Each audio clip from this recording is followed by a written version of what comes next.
going to start things. I'm going to talk about our agenda today. As I said, we're going to talk about the AT&T POTS replacement solution, specifically what's included in that solution and who is best suited for. What's the target profile here, your type of customer that you should be offering this to. And Adam is going to go into how it works, talking about some of the hardware and software specifics, and he's going to cover some of the professional installation. As you'll learn, this product has installation through AT&T. And Adam is, I should introduce our speakers. Adam Land is our lead product marketing. He's a lead product marketing manager for AT&T, specifically for the channel and sales operations. And Adam is very knowledgeable. He's also very technical. So if you want to ask a technical question, feel free to do so. Don't feel like you can't ask us a technical question. But of course, sales questions are definitely important and valid too.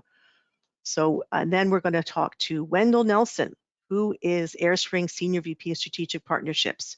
Wendell's going to cover some of the things that AireSpring brings to the table and our pricing structure. And I think with that, then we'll go into the Q&A session. And then I'm going to do a brief company update for you at the end. So I think we're pretty much, we want to get underway. We don't want to start too late. And I know there are still some people logging in. But Adam, I'm going to turn it over to you. So Great. Let's get started. Wonderful. Okay, wonderful. And great to be partnering with you, Ellen, and Wendell and AireSpring for AT&T Phone for Business Advanced, which is an important product that we have at AT&T. And I'm excited to partner with AireSpring and you, sellers, to position and market this POTS replacement product. So as Ellen said very well, I'm going to spend a few minutes talking kind of an overview of the product and its fit and how it works, and also talk perhaps about some more technical aspects, as well as some of the site requirements and site information we'll be asking to allow us to partner with you to successfully install AT&T Phone for Business Advanced. So I'll go ahead and get started. And again, delighted to be here and thank AireSpring for the opportunity.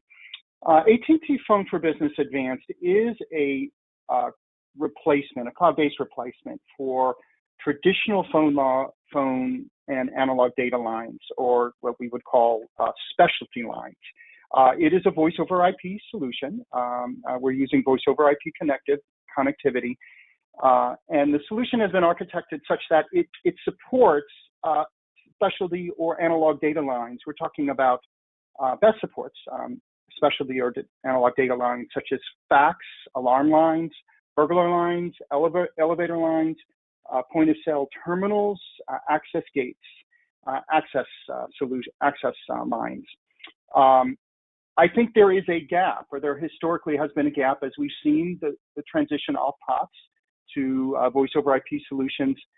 There has been a need in the marketplace that this product addresses to support the transition and the transition of specialty lines, these sort of legacy analog data solutions, onto the VoIP platform. And that's where AT&T Phone for Business Advanced, marketed and supported by AireSpring, can support your end users most successfully. Now, the solution itself works with, as stated below, it is we do have an analog adapter, a telephone adapter on site. As I'll discuss, it's a data remote capable of supporting voice and specialty lines up to 8 ports in our main device. That solution, our device also supports LTE backup, mobility backup bundled with AT&T. We're happy to position that, or alternate solutions as well. This is an over-the-top solution in that it is broadband agnostic. We would be happy to position our AT&T broadband solutions, but it is not a requirement. This is no over-the-top. We will connect to any broadband internet at a site, connect to the adapter, and again, we have LTE backup options to support connectivity for continuity purposes. We have battery backup in the devices as part of our continuity, which can be resiliency solutions, which are, again, important as we're delivering these specialty line applications burglar, fire alarms. We all want those lines to make sure they're up and available for the customers when needed. As Ellen also mentioned, an important part of the offer is AT&T professional installation. Our technicians will support the activation of these services at a customer site, and I'll be discussing that further. So Ellen, if you want to move the slide, that would be great.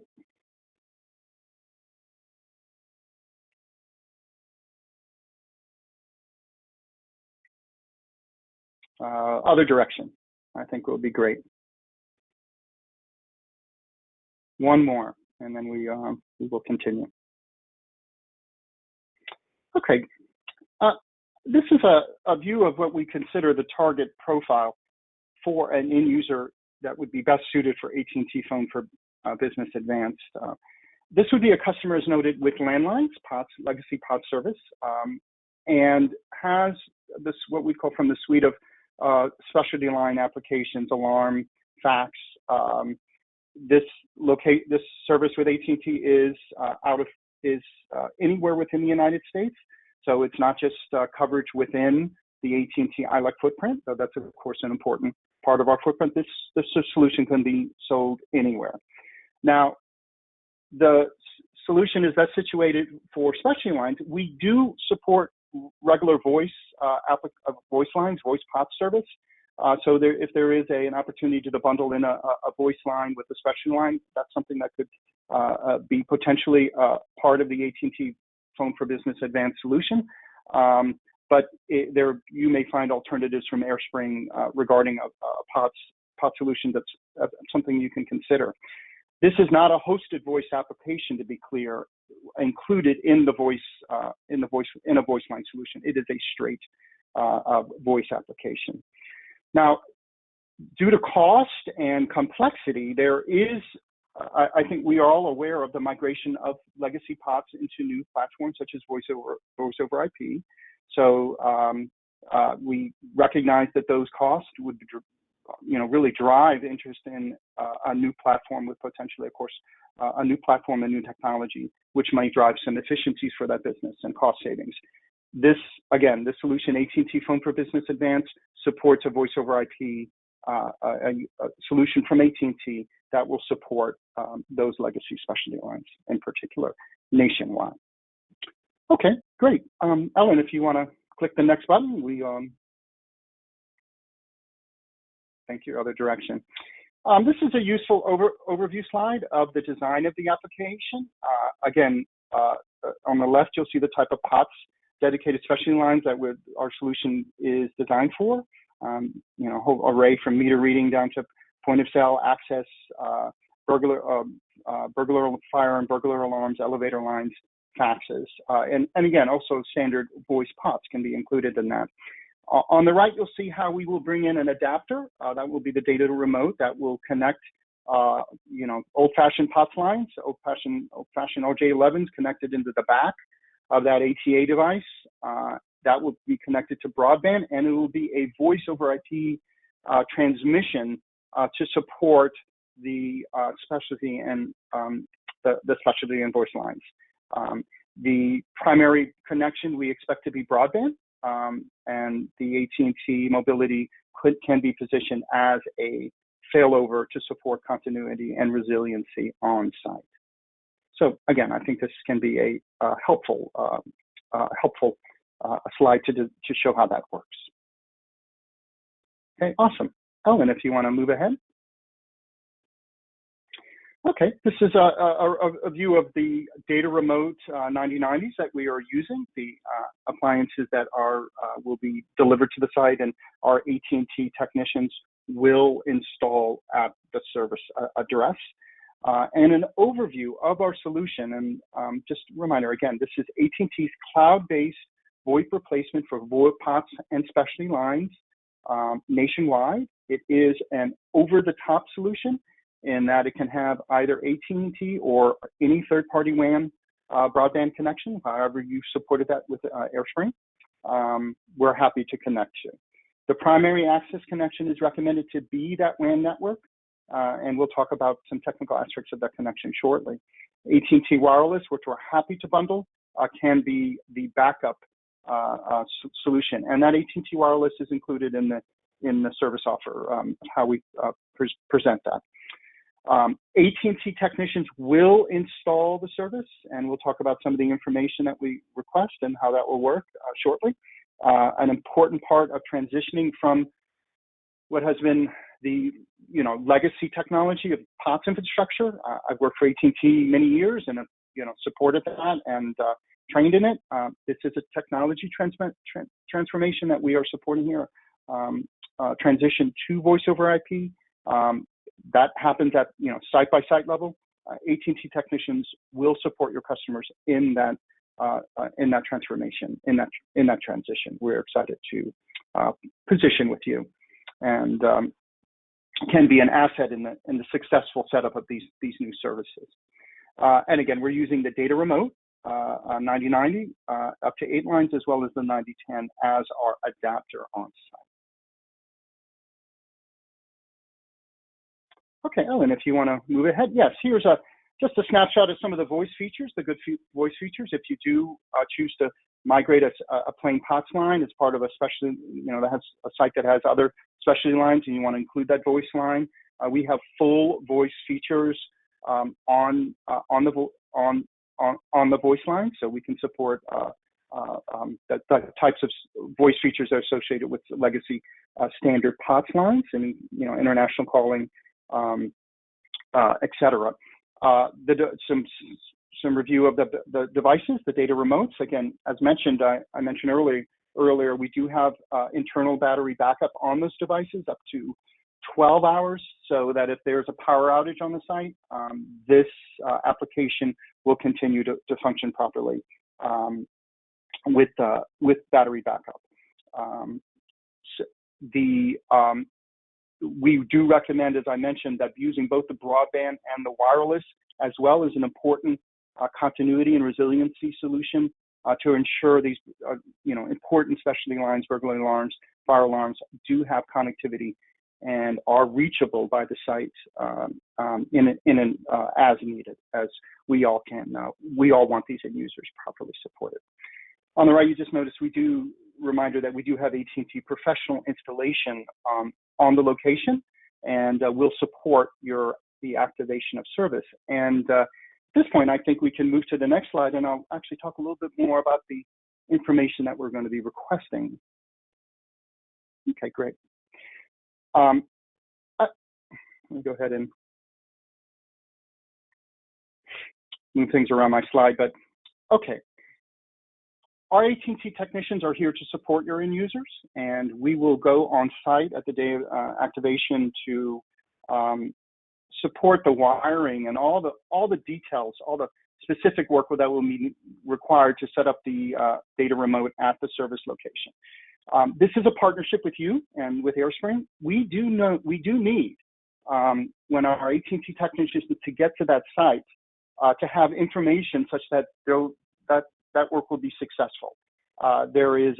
We've actually developed a site questionnaire, and in discussing this with Ellen and Wendell, we wanted to go ahead and get into this level of detail just to show you the type of information we're asking for so that we can all be successful at these service activations. I think these are the standard questions we deal with as telecom professionals working with our end user businesses.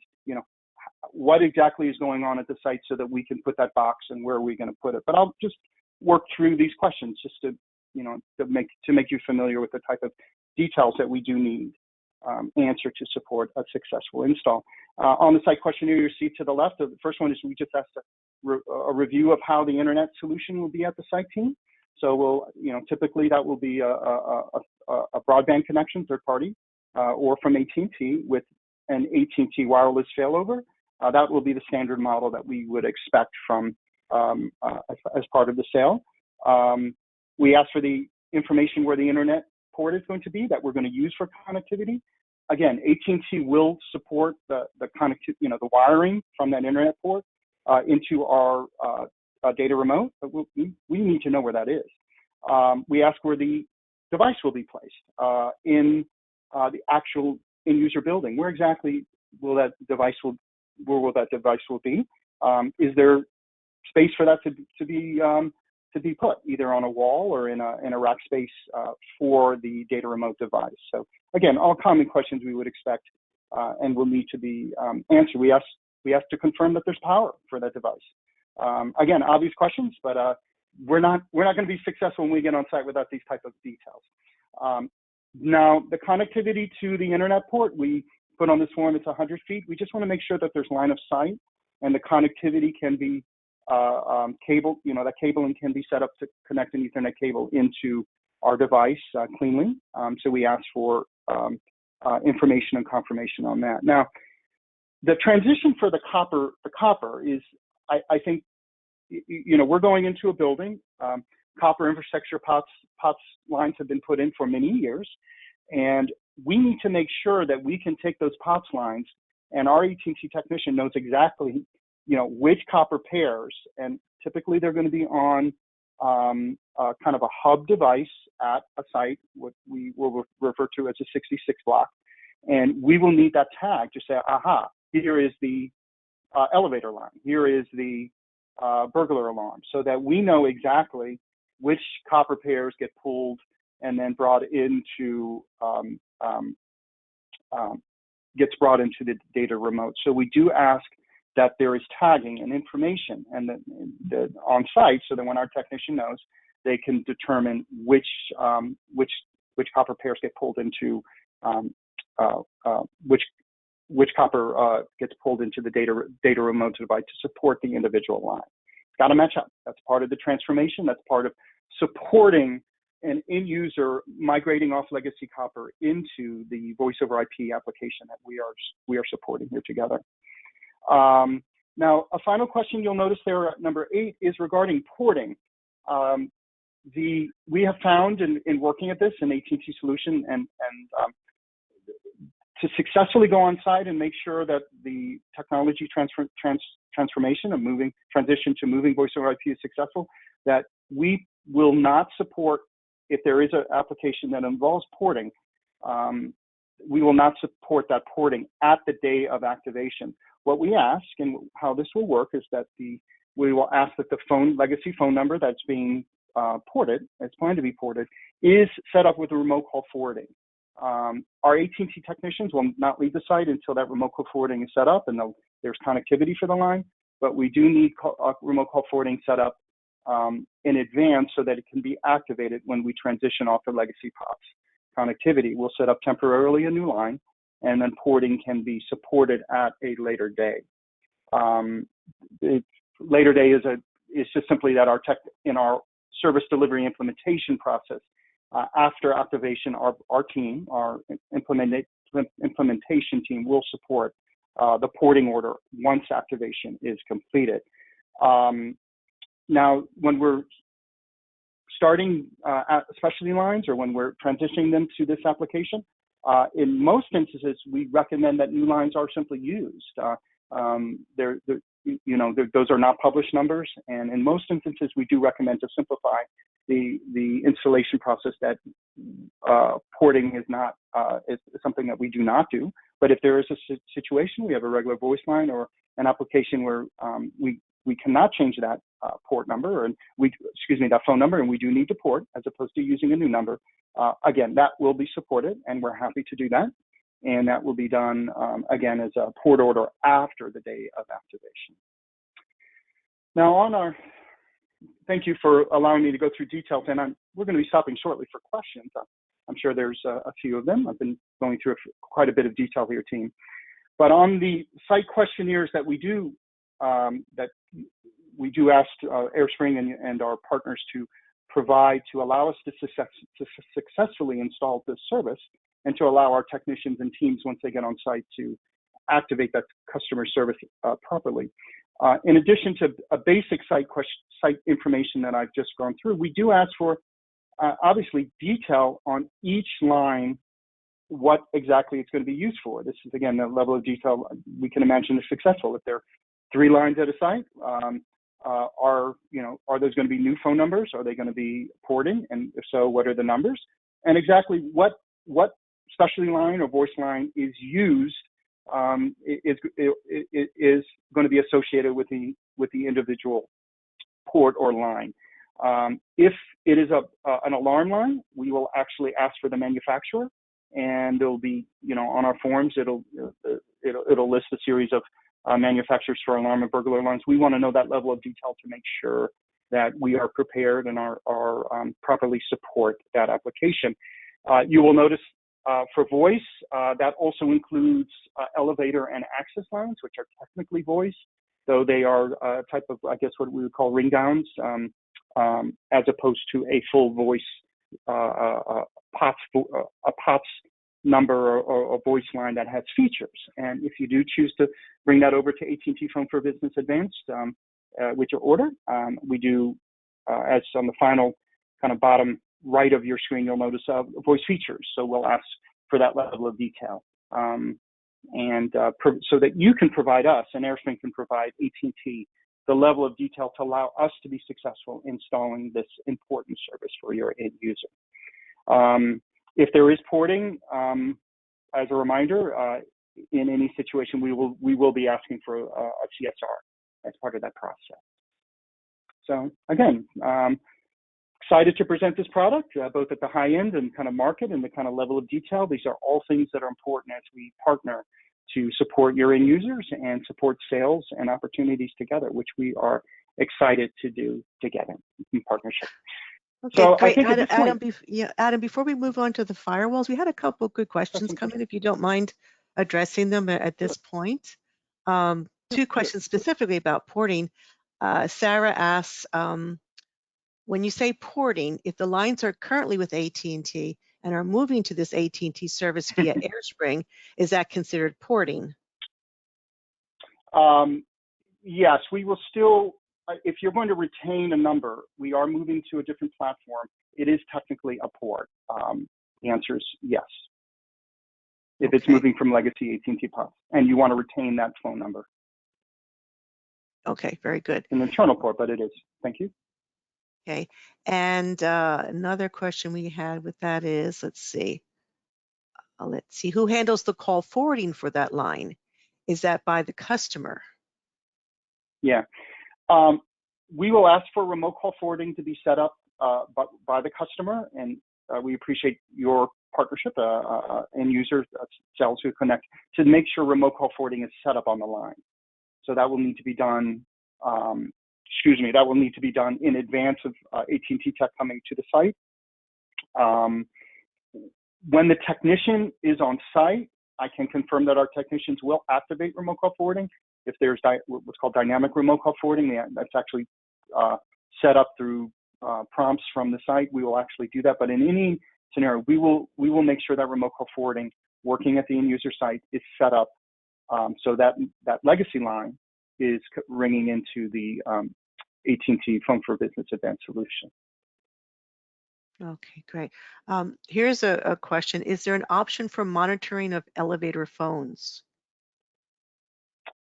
The monitoring we have within our ecosystem within AT&T, we monitor these connections, and we will to ensure their uptime. I am not sure of a unique of what's being asked here, and that's something I can follow up regarding kind of monitoring of the elevator lines. Okay. Each one of these will be monitored for you make sure they're working properly and are up, and if they're not, there will be notifications sent from AT&T to AireSpring. And but I apologize, I'm not aware of any type of unique monitoring for an elevator line. That's something I can follow up regarding. Okay, all right. Here's another good question. Is there a minimum or maximum number of lines per site? And what is the average installation time? Okay. The first question is no. There is no minimum or maximum. We're happy to support a single line application. If there is an application that has more than eight lines, which is what our data remote 9090 supports, we simply will supply an additional device. So we can support as many lines at the site and just in multiples of, and are happy to provide multiple 9090 devices to support each line connectivity. So there is no minimum or maximum. In terms of installation timeframes, I think right now AT&T we're working to improve our intervals, and it's kind of a process as we work through this new product within this newer product within AT&T. I think our intervals right now run about 45 to 60 days, to be clear, and we're looking to improve that. Okay. And does this work But for Adam, one question to add in. Go ahead. I think they may have also been asking, do you know what the tech time on site is? Like how long does the cutover or site time take? Yes, thanks, Wendell. Yep. Okay, sorry, didn't get that. Well, our technicians we expect to be out for several hours. I think the standard schedule is for half a day. However, our technicians are, and currently again, there's some background charges, but our technicians are prepared to stay there for as long as necessary for a period of a day to install service. So it is expected where our techs are going to be out there for several hours, with understanding that it could be extended to ensure a successful activation. Our technicians and AT&T, we want these services up, and we'll work on site to do so. Okay, great. Thanks again. Another question about, does this work for Centrex replacement? I think that's something, it is not, the legacy Centrex solutions where I think the old switches would provide voice feature-rich applications. I do not believe that this solution is suited for. This is straight standard POTS, individual POTS lines. If it is legacy voice, it's a one-to-one transition from an old-fashioned POTS line. I don't think Centrex is in that sweet spot. Okay, thank you. And this one came in as well. How many simultaneous calls can this handle? I would imagine it's referring to the box or the lines. Yeah, there are, each specialty line and each voice line will get its own port on the data remote and have its own voice over IP connection. So there is going to be one active call on that line at a time. This is not a DID or a hunting arrangement. So it's one call at a time. I think that answers your question. It's not a situation where, we've got multiple call paths. This is a one line transmission per port, which is part of the structure of the service. So unless I'm missing something, I believe that's how we address it. This isn't an application where we got, a full trunk group or supporting multiple voice calls at the same time. Okay. Here's more of a kind of a practical issue. What are the options to help customers identify what these lines are being used for? 99% of my customers do not know what all their POTS lines are being used for, with the exception of their fax machine. Do you have any advice on that one, Adam? Yes and no. Obviously, it is possible to obtain a CSR record. Those have from, if it's an AT&T or the other ILEC in terms of helping to understand what's on site.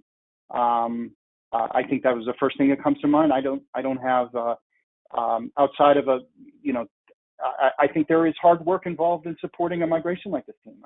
Not that, we understanding that inventory, perhaps going to the site and helping to identify, the copper, what's going on the site, the phone lines will be part of the preparation. As I said, from a carrier standpoint, the CSR would be one avenue to go. I don't know, Wendell, if you have any other suggestions from your experience or. Yeah, Wendell, do we work with? I would agree. AireSpring, would AireSpring work with them? Best way. Wendell, would we work with AT&T to pull those CSRs?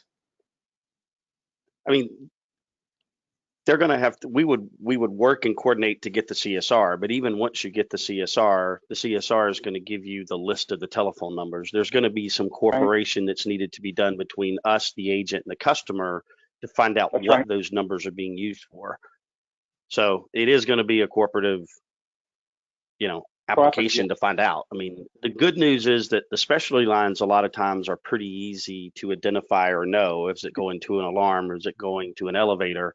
If they've got a bunch of other, POTS lines in there that may be being used or had traditionally been used for just voice, may not even go anywhere or not being used anymore, those are probably going to be the harder ones to identify.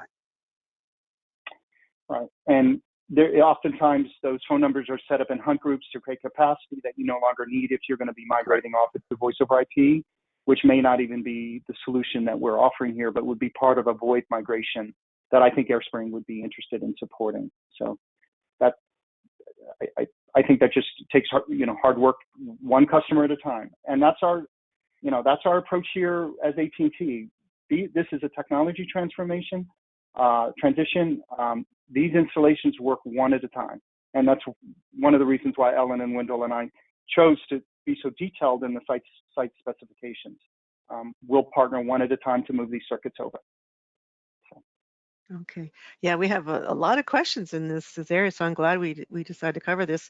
We just do a couple quick more, hopefully knock this out.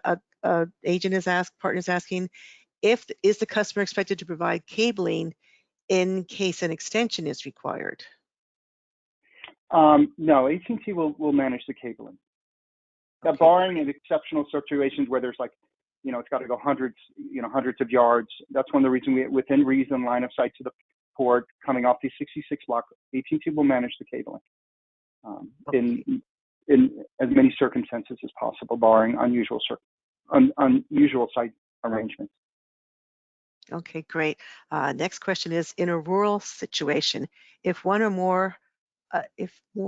more lines is needed for voice, can this be offered? Yeah, I mean, in a rural situation, can we offer voice lines? Yeah, this application does include basic voice lines. We have voice features if that's the sweet spot, and a place where there is a lack of alternatives. Again, we're happy to present and that position. We're happy to partner to sell this product wherever possible. I think part of the question, if I understand, is also a situation where there's no broadband connectivity. There's no standard internet.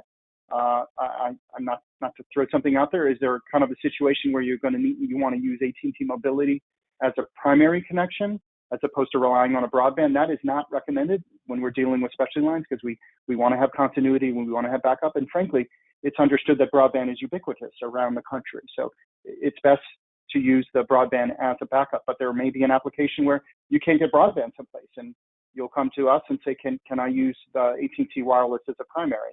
And the answer to that is yes. There are some pricing implications, and it obviously depends on having a mobile broadband connectivity that's adequate. So the answer is a tentative yes to your question. Okay, good. We did have a couple questions about using AT&T wireless connectivity. The next question, in regards to, if you need more than one 90/90 data remote, does each unit need a dedicated internet connection, or can AT&T piggyback units from one data handoff to another? No, good and clever question. We'll need a direct cable into the box from the internet port. So the answer is, unfortunately, my understanding is no piggybacking in that arrangement. We'll need a separate Ethernet cable, please.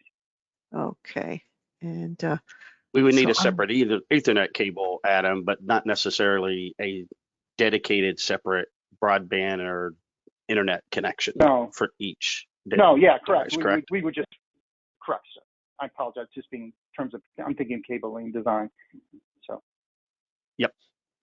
Okay. So just to clarify that, you can use, if you have one, large broadband connection or 10x10 fiber connection, you would just need two different ports to come into the two different devices, but you wouldn't necessarily need two different dedicated internet connections on the backside.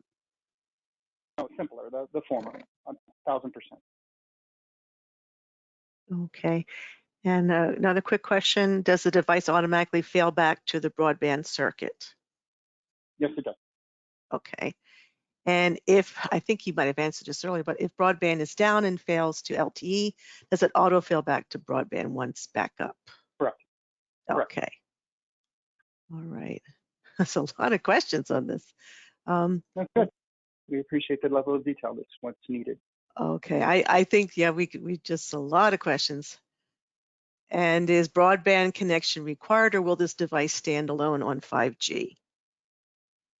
Yeah, as mentioned, it's recommended to position this as primary broadband, particularly for specialty lines, particularly for continuity applications, to ensure specialty lines such as fire and burglar have multiple ways to get out to complete. And you can imagine elevator lines are used in emergency. These are oftentimes emergency applications.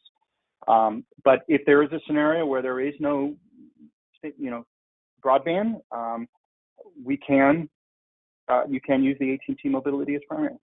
That is something that's part of the product portfolio. It's not as recommended, but it is something available. Okay, great. Now, I'm going to give one final question in this area, then we'll get back to your presentation. I didn't realize we had this many questions. If I have 8 calls at the same time on a coax connection, will they all work? The answer is yes, and all of those 8 calls would need to come into a separate line. It could be, whether specialty or voice, but again, this is not a trunk group or a hunting arrangement. In terms of, these will have individual lines that are set up to take each one of those calls. So the answer is yes, as long as 8 lines are activated on the data remote, 8 ports. Okay, great. Trunk group is the word, DID trunk group. Okay, perfect. Okay, we're going to pause addressing the questions now, and Adam's going to move on and talk about, unless you have something else to say on this slide, Adam, is there anything you want to add here before we move on? No, we've covered a lot of detail. We just have one more technical slide, and then I think we're going to bring it out for my friend Wendell. Yeah, thank you for the great questions and level of detail on the requirements, the type of details and the requirements we need on site. We wanted to just also touch briefly on the internet solution, the broadband that has been referenced, and how our device will work. First of all, we do expect and ask that the data remote appliance is put in front of a firewall at a customer site, directly connected to the broadband internet, as opposed to behind the firewall. If there is a scenario where you absolutely need it behind a firewall, there's some technical information I'm not showing on the slide to talk about the setup of the firewall, but we do recommend that the device be put in front of the firewall. Now, in terms of IP assignments, we do ask that the device and the application be supported via DHCP, as opposed to asking us to put a static IP on the data remote on the interface for routing purposes. There's some information that we provide and are happy to share regarding, we will provide, if it's for DHCP applications, our MAC addresses and sort of what we call advertise or present that, and a DHCP server can use that information, use that element to then assign a static IP from a DHCP server. So there's information below there, but we do not, we do recommend DHCP applications for assigning the IP address that's on the Ethernet interface of our data remote. Okay. Okay, so, all right. Ellen and Wendell, Yes, I think I'm happy to yeah. answer additional questions and later. Yep. Yeah, we can maybe address some more if they come in through the question window. But Wendell, I think it's time to move on to pricing. Okay. Yeah. You want to flip to the next slide? Go. All right. First thing, before I get into the full pricing structure, I just wanted to, thank Adam for coming in and sharing this level of detail. I think, we briefly touched on this last month. We knew there was a lot of additional questions and wanted to at least provide as many of the, more details as we can. We know we cannot be able to answer all of your calls or all of your give answers to all your questions today. We'll have to kind of follow up and provide additional detail as we roll this out, but we wanted to get more detail in front of you so that you are more aware of the offering and how it works. But one thing I did want to reemphasize is, as Adam said earlier, we really are targeting this AT&T POTS replacement product towards specialty lines, alarm lines, things of that nature. That's not to say that the offering wouldn't work with traditional voice POTS lines. I think all we're trying to say is that if you've got a customer out there that just has 3 or 4 or 5 traditional voice POTS lines, maybe they have a legacy key system that they just don't want to, change out or do anything. We probably have some other offerings within our portfolio on our local SIP offering with analog handoffs that will probably work better for that application at a more competitive price point than this POTS replacement, product that we're talking about here today. So let's just keep that in mind. I wanted to quickly just kind of run through the pricing structure. Obviously, the standard rate card is not out there yet, but it will be available no later than 12/9, which is next Friday. We'll try to get it out maybe a day or two before that. Obviously, the rate card will look similar to what we've seen with all of the rest of ours. You'll have all the different agent commission levels that you can choose from. So you'll have various price points that you can pick from. Then we have a target date right now of getting it put in QuoteSpring of 12/19. So obviously that would then allow you to go quote it directly within the Agent Star QuoteSpring application, pull down order forms, all of that. Prior to that, in between, you can get a quote manually from your channel manager. We can produce the order forms, all of that between that 12/9 and 12/19 date. One thing to keep in mind from the pricing structure, and I know there were some questions about minimums and maximums, so this kind of goes into that and talks about the device as Adam spoke about. There's going to be two main price components, right? So there's a per device MRC charge. So think of it as for that data remote device, there will be a monthly recurring fee. That charge will cover the cost for that data remote device. It'll cover the wireless backup service, the AT&T wireless backup that's in that device. It'll cover the device management as well as the remote monitoring that's going to come along with that device. Obviously, the device, as Adam said, will cover up to 8 lines per location. So if you have more than 8 lines in that location, it's not to say we can't support it. It's just that you would need 2 of the per device MRC charges for that location if they had 12 lines, as an example. After the per device MRC charge, then there will be a per line MRC charge, which will be for each individual, POTS line, POTS replacement line, or specialty line. And obviously that charge will cover the cost for the local services, the 911, the unlimited domestic LD, all of those on a, per line basis. And then obviously we talked about the professional install, all the work that's going to go in and putting it out there. But obviously with our offering, it's a 0 non-recurring charge for a 3-year term. So we think that's very attractive out there. Ellen, if you want to move to the next slide.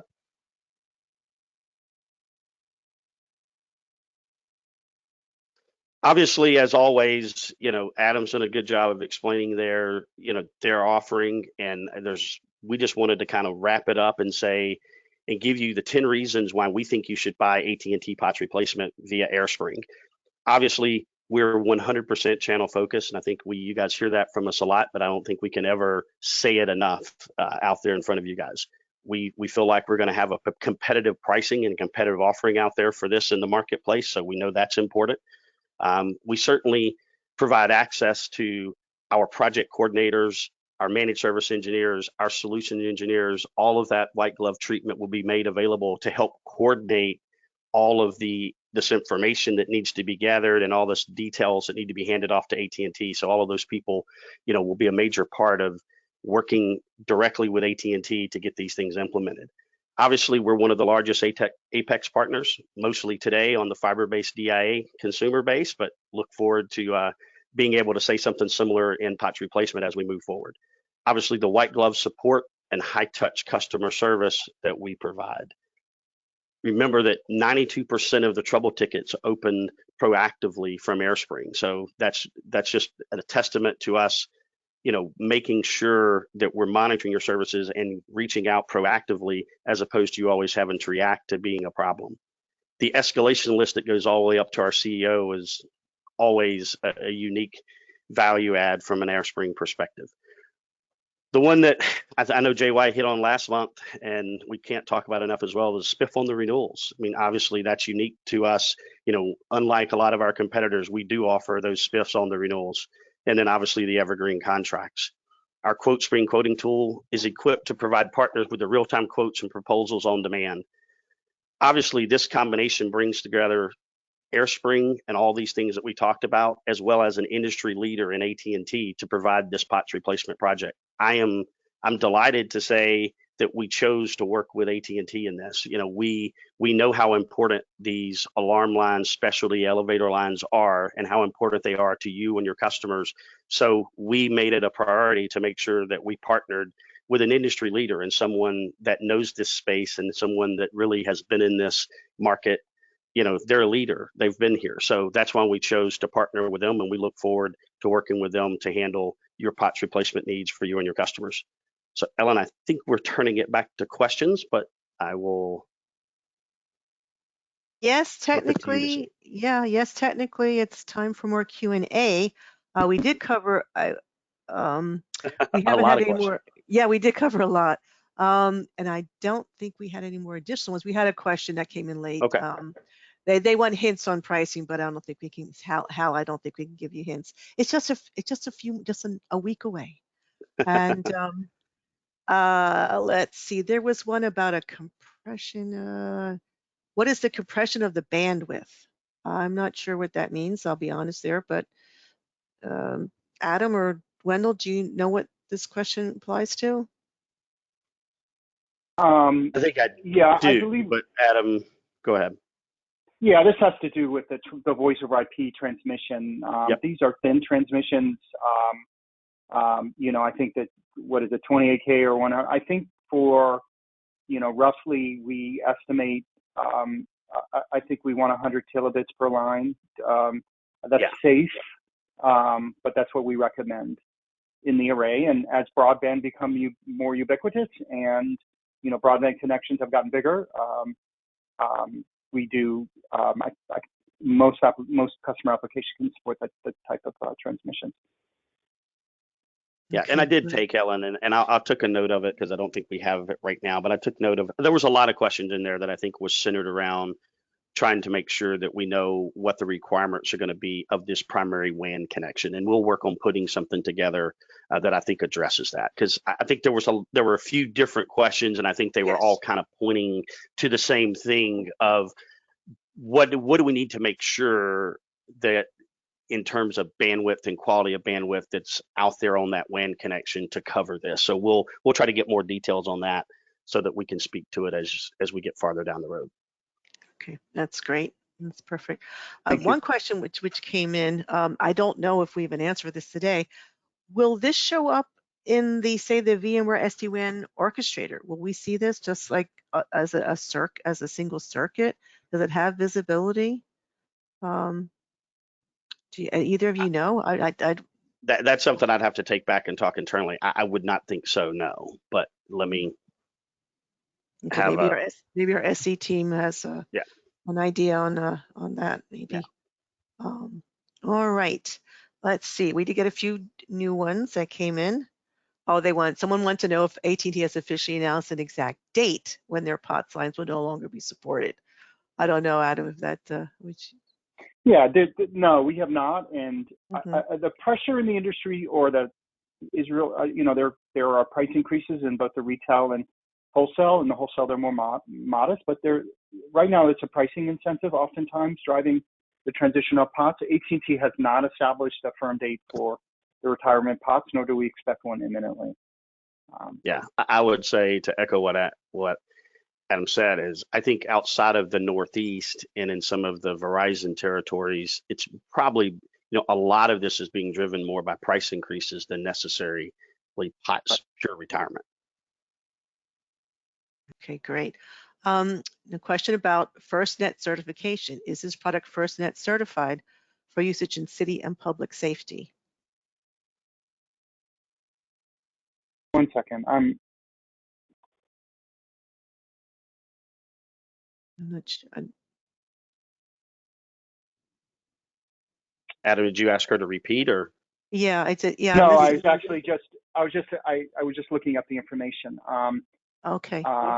The answer is, I just want to be correct. I actually had some notes on this, but the answer is, unfortunately, well, it's just no.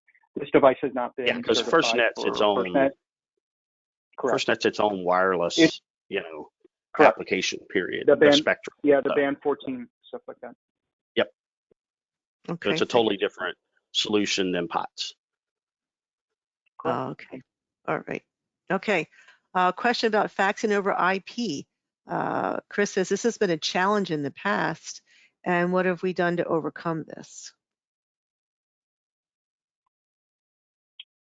Yeah, I've received this question from a few of our, qualifying applications, and some of the first solutions we've actually, worked in 2022 were actually fax lines. So we are confident in our ability to support fax applications and position this solution to support those.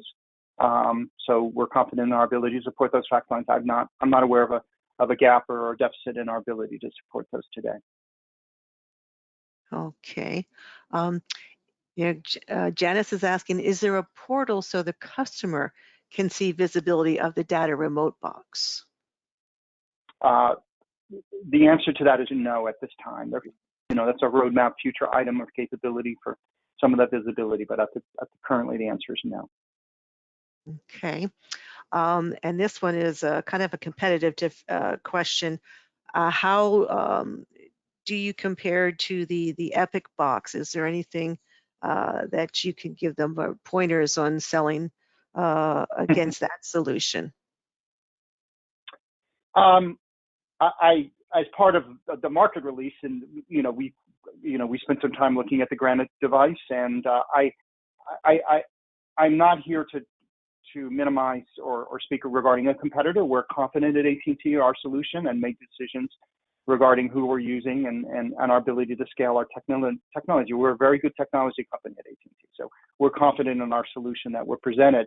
The first statement I would say that I don't think there's any meaningful differences or advantages, differences in the boxes. We made sure that there's no deficit from our perspective on how that worked. There were some, there's some kind of minor, fully in the weeds. There are a couple minor things, but there's no functional application difference in the devices. And as we go to market, from our stand, we want to make sure that we were at least as capable as those devices, and we can confidently say we are. And we are confident as AT&T in our technology and our solutions and our ability to provide those on a national scale.